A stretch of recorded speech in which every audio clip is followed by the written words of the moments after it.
You can imagine the stories. Start with a few simple words and imagine from there. Remember, beginnings, middles, and ends of stories can always be changed and imagined differently. There are never any rules, rights, or wrongs on imagining. Imagine just is. The whisper sounded so knowing and wise to the little girl that she opened the book to the first page and began. So she has to use her imagination. At first, it felt difficult to imagine a story, so she looked harder at the picture. Are the bear's best friend? She wondered. Maybe the blue bear is bringing honey as a gift. Bears love honey. See the bears there. Blue Bear's Visit. Now that was a good title, she thought. Then she began to tell herself a story. Blue Bear arrived on the first day of spring. He promised. Let's see what he promised. Okay, picture. He promised. The little girl studied the second picture. There's that little rabbit again, she thought. I wonder what that man is saying to the magnificent ox. I know. The secret.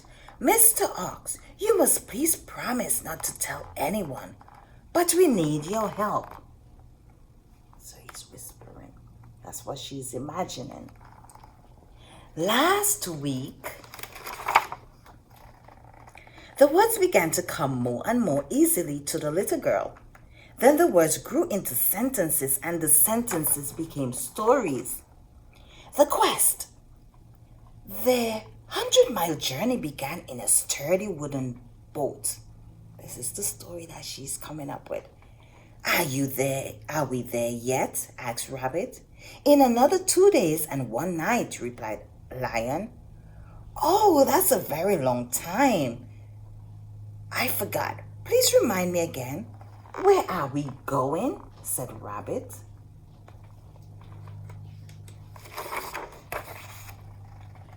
Tiger prays. This is the girl continuing her story in her head.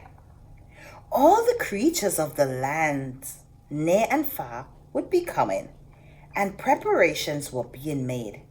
The clown in the pointed hat would play music on his accordion.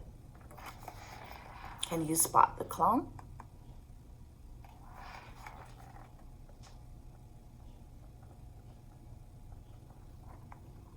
Can you spot his accordion? He's playing his accordion. The wind horse would jump through hoops. Tea would be served exactly at noon, for Tiger had something important to say. See the teapot and the teacups? Teacup. So, let's see what else is in this story. A birthday party. That's what she came up with. As instructed, we arrived exactly at 3:33. 1 4-leaf clover and a large pot of hot steeping tea had been purposely placed near the entrance of the woods. An owl perched on a tree to our left asked, "Who? Who?" And we promptly answered with the secret password. Our job was to bring the birthday cake, vanilla with vanilla cream frosting and black raspberry filling with exactly 6 candles on top. Pan was very particular, and you could never quite know what to expect. But he insisted on throwing the surprise birthday party for... What's next in her story? Let's see. The Magical Cloak. That's That's another part of this story. One night, a mysterious man in an elaborate cloak sailed into our harbor. Right there, right? See all of that. You can see a whale. Quite quickly, it became obvious to us that he was some kind of wizard or magician, for he could blow bubbles in the shapes of things. What was even more extraordinary was that the bubbles, once released, became real. Before long, enormous white whales filled our once calm harbor. Amazing as it was to see, we had to do something quickly to... What's the next story? The Golden Key is the next story. That very morning, Owl told us he would pick us up at midnight. We must be on time and prepare for anything. He held a small golden key tightly in his beak as we flew into the indigo night sky. We were ready to face. So remember, you can finish the story. What's next? World by world, hour after hour, the little girl imagined an entire story for each page. And when the moon was full and bright, she grew sleepy and drifted off into a dream world woven out of the threads of the pictures and the story she had imagined. So she was remembering everything. It was going through her mind. And she's dreaming about everything. When she woke, the little girl felt grateful for the small knowing whisper. Already, she missed her new friends, the ox, the owl, and the tiger. She yearned to open the box once again. But the sun was up over the horizons, and the bird was already fluttering about, chirping their morning songs. So it was morning time.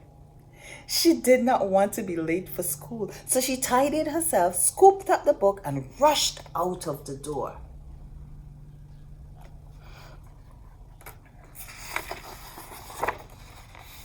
Along the path, she met a fox holding a curiously round package.